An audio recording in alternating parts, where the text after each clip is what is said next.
ஈசன் அருளின்றி உயிர் யாதினும் அறம் தந்து பொருளாயினும் லிங்கம் கரம் கொண்டு திசை காட்டணும்.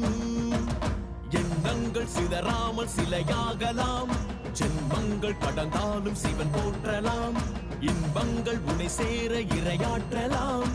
என் ஈசனே அறம் சேரனும், பிரம்மாண்டனே அருள் பூரணம்.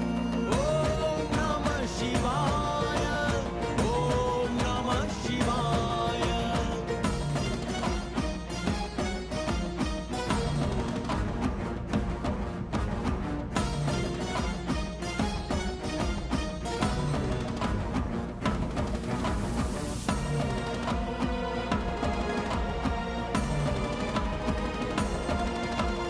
இடிமழை செய்வோ உந்தன் தாளமோ அழல்